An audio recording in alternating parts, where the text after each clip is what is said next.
Hello everyone, my name is Heather and welcome to the channel Bookables. Spring is officially here. It is raining more, but the grass is growing. Flowers are starting to come up and bloom. Trees are not looking so haggard and dead anymore.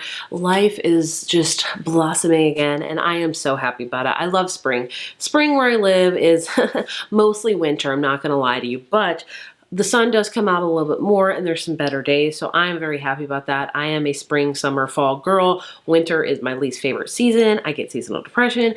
It's not fun. So today I'm going to talk about some spring reads, and what that means to me is kind of books that are a breath of fresh air, books about new beginnings, if you will, because I know technically January is a new beginning. Everyone's like, it's the new year, but to me, it's January. It is cold, it's bitter, it's dark.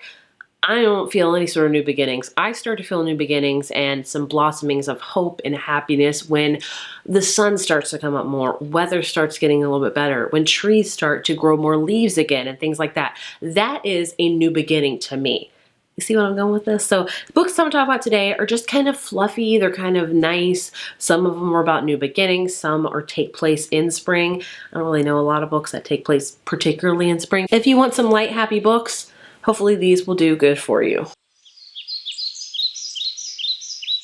First up, I'm going to start with two. Technically, I have not read yet as of filming this because it's not quite spring yet as I'm filming, but I'm planning to read this month, and I think they will be springy, so I feel confident in recommending them. First up, I have Practice Makes Perfect by Sarah Adams. This is kind of the companion novel, the sequel novel to When in Rome. It's set in a small town. We follow the sister of the main character in the last book, and her name is Annie Walker, and she is on the quest to find her perfect match. She owns a flower shop, which is why I'm recommending it, because what is spring full of?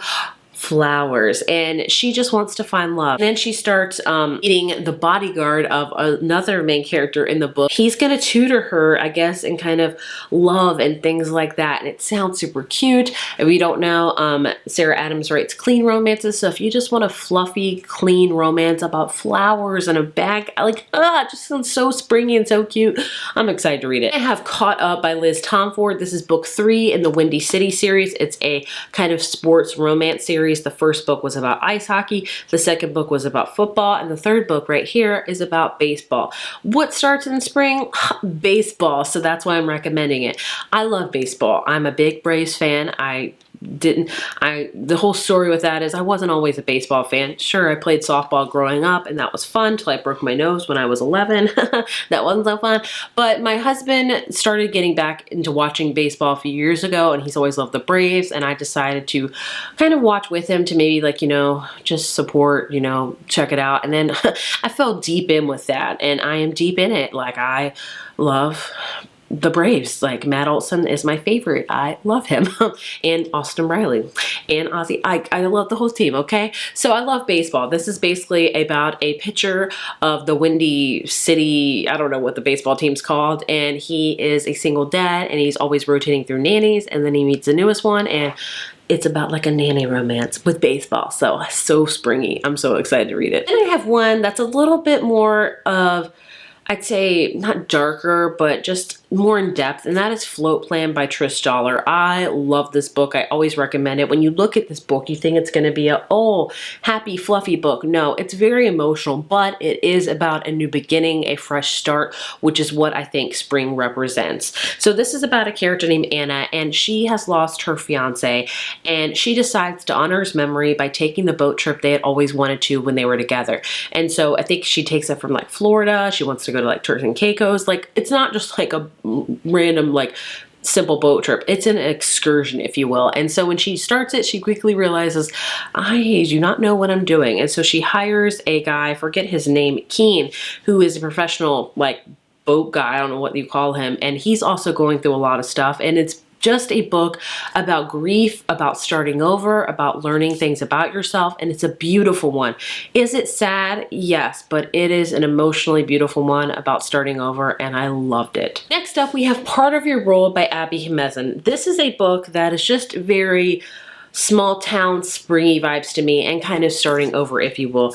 In this book, we follow a character named Alexis, who is an ER doctor, and she loves being an ER doctor, but her parents want her to become a surgeon. They kind of think ER doctors are kind of like scum, and she doesn't really want that. She's from the big city. She's kind of in a relationship that's not going that well.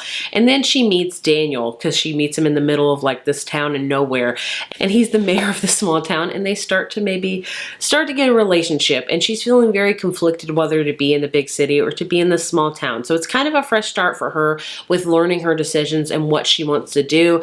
It's a beautiful romance book. I would say also her sequel to this, Yours Truly, is also about like a fresh start as well. And I just think they're both great ones. Then we have The Catch by Amy Lee. As you can see, this is set in like a seaside town. We follow a character named Mel, who is an Instagram influencer.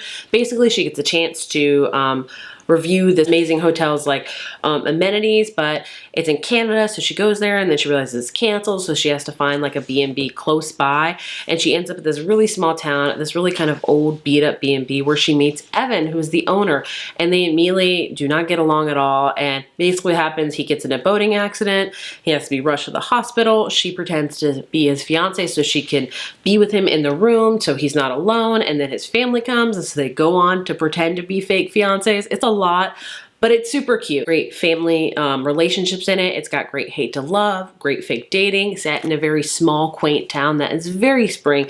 And Mel's trying to figure out what she wants. It's about her starting over again and just embracing it. And I really loved it. I thought it was amazing. Next up, we have In a Jam by Kate Canterbury. This was one of my favorite romances of last year.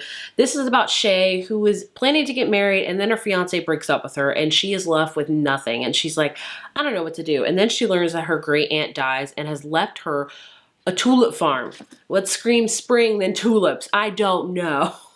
And so she goes there, and then she learns that there are rules to owning this farm, like she has to be married within a year. And then comes in Noah, who is her neighbor. He has the neighboring farm, and he's also harbored a crush on Shay since they were in high school. He's like, hey, I'll marry you, like, just so you can have this farm. Maybe I can have some of the land and things like that. He's also the guardian of his niece, and it's just a beautiful love story set in a small town, flower farm, and I loved it. I think that's all I have. I don't have a lot of spring books because that's a hard season to kind of really pin down. I have a ton of summer reads, books that are set in the summer seasons, things like that, beachy towns.